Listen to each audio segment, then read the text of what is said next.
Welcome to Rainer on Leadership. I'm Thom Rainer. I am joined by Sam Rainer, and we're going to talk about a topic that is really growing in terms of conversation, influence, and it's how do churches reach young families. We're going to look at a case study, not a case study, but we're going to look at studies where churches have successfully reached young families, and we're going to talk about how they did it and what they did.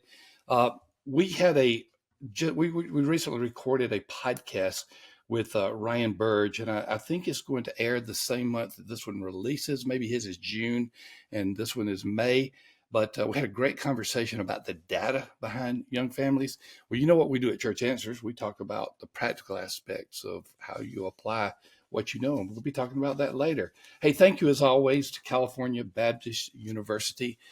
This is a message for those of you who are part of the Southern Baptist tribe. Did you know that fewer than 20% of Southern Baptists have a bachelor degree? That's what the Pew Research study said. And so California Baptists are doing everything they can to address this issue. They're offering you a full breadth of courses through their online degree. Now, you can get, of course, go on campus, but if you're not in California, here's the cool thing about it. These classes start every 8 weeks, so you can begin anytime. And you can go online, you can go at your own pace as far as adding a class or another class. And they have degrees in business, leadership, finance, communication, or Christian studies. Is that the one that you're interested in? So check it out. You can look at calbaptist.edu, or you can see the link in the show notes, and you will be grateful that you did. Sam and I have been on that campus, incredible campus, beautiful place. We walked into the I was about to call it the gymnasium. It's to the whatever, the arena, and there they had Welcome Sam and Thom Rainer on the LED. I just felt such a big shot. Just beautiful campus, amazing hospitality, top-notch teachers. You cannot go wrong with them. Absolutely, check it out. There's an opportunity for those of you not in California to connect with California Baptist University. By the way, they are one of our sponsors at the Everything Church Resource Directory. That directory is an amazing resource where we're trying to provide every single resource that a church or a church leader would want. We're not 100% yet, but we're continuing to add to it. And you can get that as a download free, or you can just look at it online and flip page by page online. And you can see the link to that, the Everything Church Resources Directory. We feature California Baptist in there. I'm trying to think who else we feature. Brown, one of our great design build firms. They're a major feature in there. And so, hey, I had a phone call this morning. Yeah, someone called me, one of a Church Answers contact. I'll just say that, and they said, "Church is looking to do a site plan, a master plan. Who do I call?" And I said, "Master plan." That's Brown Church Development Group. That's right up their wheelhouse. Even if you're not wanting to build right now, it's still wise to do a master plan for your campus, and they do it better than anybody else. I love Brown, and boy, are they the people that are going to just treat you right? I mean, they love the church, and that's what they build. They build churches, they rebuild churches, they renovate churches. They help you with deferred maintenance issues in terms of how you can best do it with your facility. So just so many things that I like about Brown. But we want to get back to our topic: how do growing churches reach young families? And Sam, we've been talking to Ryan Burge so much, I almost feel like I think, Ryan, are you here somewhere? Yeah, he does a lot of research with demographics. I mean, that's his thing, and he really does it better than anybody else. But there is a demographic reality, and the demographic reality is that the United States is getting older, and churches in particular are getting older. Churches are getting older at a faster rate than the United States. It's a real problem. And on one of the Burge reports that we recently recorded, the idea came up that there's a point at which churches get to kind of a point of no return. Like, you get to a certain stage where you only have 70 and 80-year-olds, and listen, we love them, glad they're a part of a church, but it's very hard to keep that church going for the next 50 years if you've got a group of 70 and 80-year-olds, nobody else there, and they're not really reaching outward. That church is kind of, for lack of a better word, doomed. Yes. It's reached a point of no return. So this is an extraordinarily important question that we're discussing today. I mean, how do growing churches reach young families? What is that? And let's just look at that median age. I may not have it precise, but as I recall, the median age of the U.S. is around 38, and the Correct. median age of typical church attendees 55 to 58, something like that too. It depends on the denomination, but it's somewhere between 55 on the young side and 60 to 65 on the older side. So there's a So 20 usually 20 it's 58, 59, 60 years old there's a 20-year is what a gap. typical church member. Oh yeah, Church 20-year gap. 20-year Almost a gap. generational gap. Wow, that's amazing. So we do have some stuff we need to talk about in this particular podcast. Take it away, Sam. Talk about this demographic reality. Talk about the generations. Help us know where to go on this. Well, the first thing to realize, people talk about millennials. Millennials are old now. So just so you know, I am a millennial. I'm one of the oldest millennials, but I'm 44 years old. So, stop talking about millennials as if they're kids. We have kids now. Millennials have our own. I've got a teenager. So Gen Z is the young group. So let's get that right.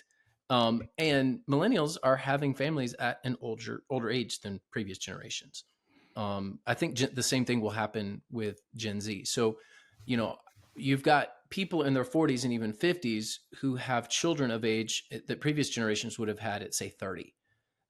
And that's a dynamic that you need to consider, is that there is a larger age gap now between mom and dad and their children. And Yeah, that actually, you go ahead. came into the world when I was 24. Yeah. And I had my first when I was 30. So there was, a little bit of a difference there. Well, that's because you've married a kid. Well, let's be very careful about how we phrase this. Like, yes, she was 18 when we started dating. She was an adult when we started dating. Oh, you're talking about legal stuff. Okay, fine. Yes. Yeah. Just want to, don't want to go what Warren Jeffs on everybody. I probably shouldn't have said that, but I did. Yeah, but you're right. Millennials starting families later, all kinds of implications that are taking place here. I know you've got a lot of stuff to cover, but let me ask you this: has the generation after Gen Z been named yet? They're not complete yet, but have they been named? No, it's called Alpha right now. I think that will eventually change. They just call it the Alpha generation, and I think Alpha is a bit of a placeholder. I think that they will end up being named something else, but there is no real. There's no real consensus yet on what the generation should be named. You tried to name a generation, and it almost took. Well, I tried to name two generations, Sam, and neither of them took. The boomers were already there, and I wanted to then have the next generation be the busters. That would have been Gen X, because it's a generation bust. And then after that, I wanted the bridgers, because they were the bridge not only between two centuries, but between two millennia. And it just sounded so good. It sounded so good. But the Bridger book, It didn't take. Bridger Didn't book stick. sold 50,000 copies, and that's it. It's done. Hey, that's a good seller though, and that was a very good book for its time. Dated now, but good for its time. So some things to consider when we're talking about, hey, I want to reach young families. That's just about every church, right? I want to reach young families. Let me just say that one of the things that we've found, both at my church, anecdotally, just what I know from what I experience, and also from research, is that rhythms and patterns are more important than a good show. A good show is what attracted the baby boomers. Absolutely. That's what grew the big And that churches. could have been a big choir presentation or a modern worship experience. But you look at the big show, whatever it is, whatever style it is, baby boomers were drawn to that. What millennials are drawn to are this rhythm and pattern of programming. So programming is back in vogue. This idea that I know every Wednesday I'm going to have a program for my kids, and I'm going to go to a group, or I'm going to volunteer in the kids ministry, and every Sunday I'm going to have something available. So that ongoing programming is extraordinarily important to drawing in young families, and a lot of times they won't even know how to express it. People will talk about the worship experience, and it is important. Like if you have a bad worship experience, it is going to hurt you. But if you have an out-of-date worship experience, it's going to hurt you. But what really attracts and draws in the families, even if they themselves don't express it, is this idea of a rhythm and pattern to discipleship, a consistent program that is for their kids. And think about sports do this, right? They got rhythms. Yep. Rhythms and patterns. School systems do this. Rhythms and patterns Rhythms there. and patterns. Clubs do this. Rhythms and patterns. Why wouldn't the church? Why is the church thinking that they're going to be successful doing this differently? You're not. And I think one Because of the they're responding negatively to what they thought was the negative programmatic type of church. It was the wrong response, or it was a response for the wrong reason. Let me put it that way. It's a wrong response too. so here's what happened in the past. Um, the program, it's no different.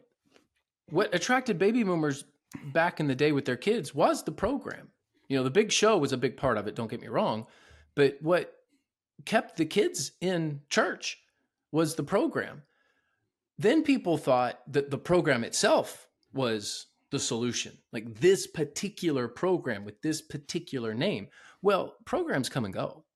The actual way that you do things, the rhythm and the pattern is what's important. Dad, I grew up with RAs and GAs. And if you're part of a Southern Baptist tribe, you know what that is. If you're not, you have no idea what I'm talking about. Royal Well, Ambassadors and Girls in Action. yeah, but that doesn't exist anymore. We did it on Wednesday nights. It wasn't the RA. The RA program was great. I had a wonderful time with it. But it wasn't that kept me. It was the fact that there was something for me at that time on a regular basis. And so we canceled the programs thinking that they were dated and didn't replace them with something else. Isn't that a common It was problem? it is. It is. It was the rhythm and the pattern that helped with retention. And Brian Burge, you go listen to the Burge report on some of our previous episodes and upcoming episodes as well. He talks a lot about retention and the importance of retention. Well, how do you retain children? How do you retain young families? A rhythm and a pattern, a program. But the program itself is not what's important. As good as some of them are out there, it's the fact that there's something for you on a regular basis. Boy, families need the rhythm and program always, but they particularly need the rhythm and program right now. There's all kind of competing interests for times, and if you're ad lib, if you're just going to have it whenever and not going to have that rhythm and program, families are not going to include it as a part of their rhythm as well. Yep. So when you see churches that grow with families, they understand that the emphasis has to be on children. And I don't know how many times I have to point this out in a consultation. Take your student ministry budget and your children's ministry budget. If you have preschool as a separate department, to put all that together, put 18 and under all together in one category in terms of church budget, and then compare it to your worship budget. And if your worship budget is greater than your children's ministry budget, or your 18 and under budget, whatever that is, whatever your labels next are, gen, whatever, your next gen budget, you're doing church wrong. You're doing church wrong. And I can't tell you how many times I find churches that the worship budget is 3, 4, 5, 10 times greater than the next gen budget. Well, why aren't we drawing in young families? Well, you're not investing in young families. You're not putting your money where your mouth is. So I'm not saying to decrease your work. Every worship pastor who's listening to this is cringing. Goodness, they do great work and they just, they should have a good budget.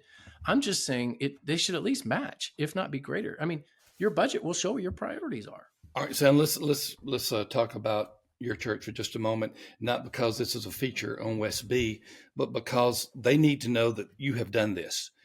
Talk about the median age 8 years ago at your arrival. Talk about the median age today. Yeah. I mean, our median age 8 years ago, and I have to sit down and do the exact math, but it was probably 60 plus, realistically. Mm-hmm.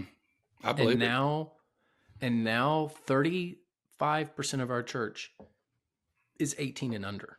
So I don't know the exact number. It's probably under 30.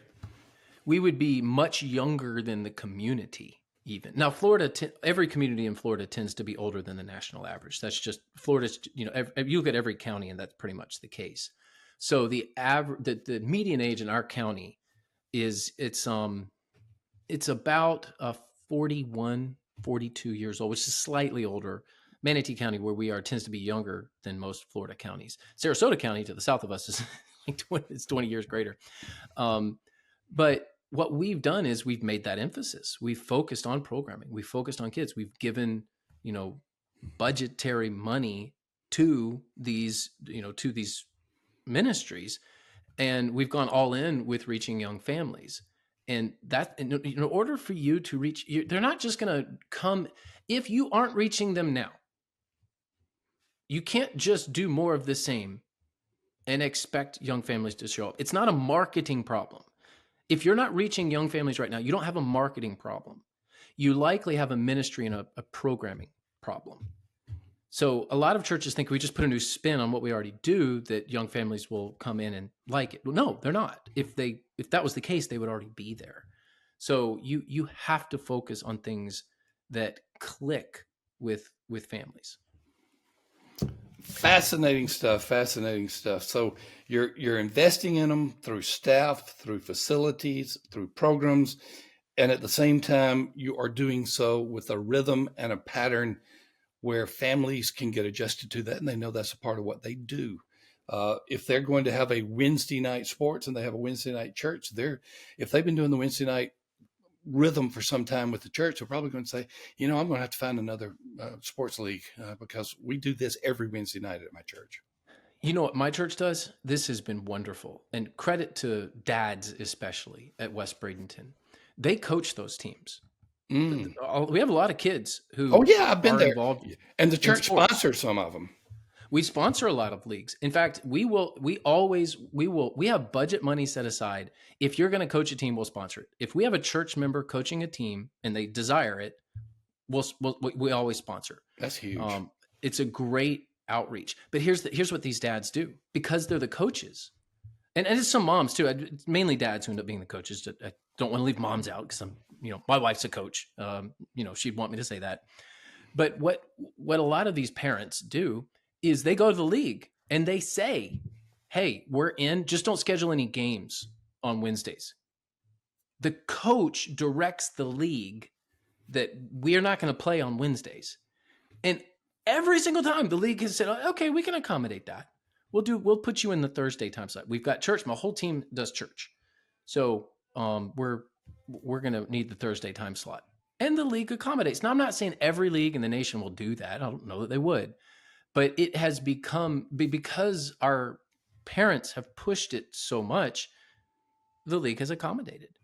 And I love that. Absolutely love that. And, a lot of times they'll schedule practices so that they can get to church. They say, hey, we'll go right from practice to church.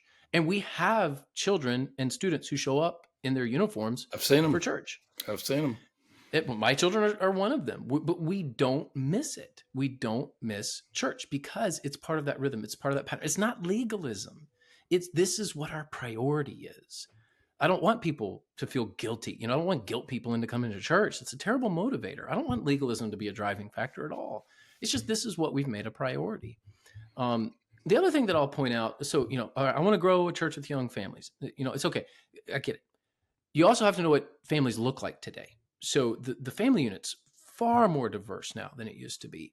And in a lot of communities, half of households that have children are single parent homes.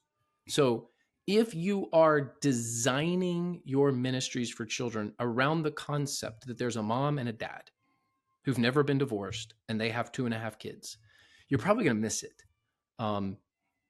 So a lot of our children are foster kids. They've been adopted. We have single parent homes. We have homes with, unfortunately have experienced divorce. You have to create a ministry paradigm with that single parent in mind, with that divorced parent in mind, with that blended family in mind. And if you don't do that, you are going to miss it. And I've seen so many churches that wonder, like, well, why aren't people really sticking in our children's ministry? So you've designed your children's ministry with the idea that there's 2 parents. And it's something as simple as, well, we don't offer program, every kid above 5 needs to be in the worship service. And listen, if that's your paradigm, hey, that's great. Churches can do what they want to do. I don't think that's wise though, because what do you do with the single mom who's got a 9-year-old, a 7-year-old, and a 5-year-old? How is she going to do church when you don't even have and she wants to sing in the choir? Well, she can't. Who's going to sit with her kids? You don't have a program for any child over 5. You expect them to be in the worship service. So, a lot of churches struggle just with some very simple things to be corrected. I think you need to we offer full programming every Wednesday every Sunday for all ages. And I think that's extraordinarily important for churches to do. Your Sunday morning, Wednesday night rhythm. You're not you may have an occasional meeting on Sunday night, but Sunday night is not a part of the big rhythm. Correct. Sunday night is for leadership. So about once a month, our leaders will gather for some reason. We'll have quarterly business meetings on Sunday night and things like that. We use that Sunday afternoon, Sunday night time slot for. We have 3 committees. They will meet once a month if needed, more like 10 times a year on Sunday nights. But it is not part of our regular rhythm and pattern for the vast majority of the church. We do 2 time slots: Sunday morning, Wednesday night. Now I've heard some churches say, like some churches in suburban areas that have long commutes. Think of the DC area. Wednesday nights can be very, very difficult because they just can't get home in time.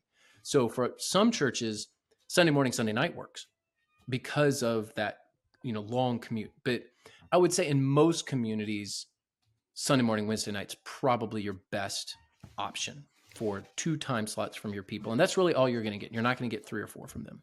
We got so many nuggets in here about churches getting younger, reaching younger families. I could review all of these. I want to do one more, and I'm going to let you respond, Sam, and then wrap it up and give a shout out to Upward Sports when you wrap it up. Your church is a great example of a number of senior, older adults who have said, the church I am going to serve, and I'm not going to ask to be served. I am going to sacrifice for the good of the church. I see that with so many of your senior adults. Talk about it. Tell me how that culture got started. Just wrap it up with this, because I think that's one of the keys of why your church is growing younger, is because of what the senior adults do. Yeah, what I'm about to say hopefully won't sound too harsh, but I'm going to say it anyway. And I want to give credit to my church for doing this in the right way. Your children don't have a voice. They're not at budget meetings. They're not at committee meetings. They're children. So the preferences of children are often understated, grossly understated in churches, because they don't have a voice. They're kids. Your older folks have the time to be at church all the time and to be a part of committees and business meetings and all that stuff. So their voice tends to be overstated in church. Their preferences tend to be overstated. So in order for you to reach young families, it takes an intentional effort of your older generation to say, we need to watch our own preferences here. We need to be careful about our own preferences. Preferences are preferences. Everyone has them. There's nothing wrong with having them. But what you will see in a healthy church is a realization of your older generation who you'll hear them say things like, we just need to be worried about the kids. You know what? Let's do this for the kids. Hey, we can do this for the children. You'll hear that in a healthy church where your older generation has that natural check in their spirit to make sure that what they're about to implement as leaders, because a lot of them are leaders in the church, what they're about to implement is not for them. It's for the next generation. And my church does that really. The reason we've been able to make the changes that we've been able to make is because I inherited a group of people who had that attitude. And you may be a part of a church, you're going, my older folks don't have that attitude. And that's a real tough situation. I've pastored churches like that. Where they are at the church because of their preferences. But yeah, a healthy church will have an older generation that sacrifices their preferences for the sake of reaching children. I said I wasn't going to interrupt anymore because I know you got to wrap it up. But what you have done at your church, though, is you've codified it in some ways. It is now a part of your church covenant. It is now a part of who you are. That you have several statements in your covenant that indicate this is who I'm going to be as a church member. So yes, you inherited it, but you have also extended it and increased it by this type of covenantal approach. Yeah, we have a very basic covenant, and if anyone's interested, you can go to bylaws.westby.org and see all of our governing documents. It's about as boring as it sounds, but we have codified it. We do teach it at our membership class, and it's something we bring up regularly in our church, and we hold people accountable to it. But our church, thankfully, is in a place now where they're graciously willing to do all of that. They love it. And we've got older folks who love the direction. They want more kids there. It did take us a little bit of time and some blessed subtraction to get to that point, but we are there now. And thankfully, the core that is at West Bradenton has been awesome. I've got no complaints about the core of older folks. They get it and they do it. And it's wonderful to serve with them. Well, another group that gets it and does it well is Upward Sports. I know your church is looking to reach out into the community. The question is how? What does that look like? We want to, but we just don't know how. What Upward Sports can help you. They are the world's largest Christian youth sports organization that will come alongside your church and help you get your people interacting with your neighbors. Whether you have a field, a gym, or a parking lot, and every church has one of those, they can create a program for you with many, many different sports options. It's not just basketball. They do way more. And I love their approach to ministry. They're a wonderful partner of ours. They sponsor this. We're very grateful for that. And here's what they're doing. They are offering you a 2024 sports startup grant for $500. You heard that right. Boom. Not only are they Boom. generous to sponsor the show, they are offering churches a grant of $500.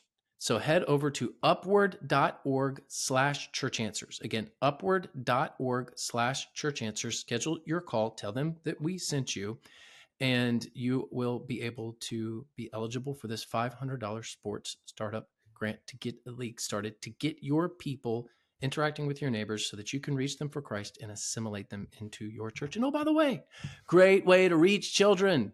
This is a great way to reach children. Every one of you should be calling Upward to take advantage of this $500 sports startup grant. So go to upward.org/churchanswers and stick around. We'll have another episode coming up soon. We post every week, and we certainly appreciate all of you who are listening. If you're binge listening while you're driving, you're listening to back-to-back episodes, hey, we'll get another episode coming right up soon, right after this one. And for those of you who are watching on YouTube, thumbs up, help us with the algorithms.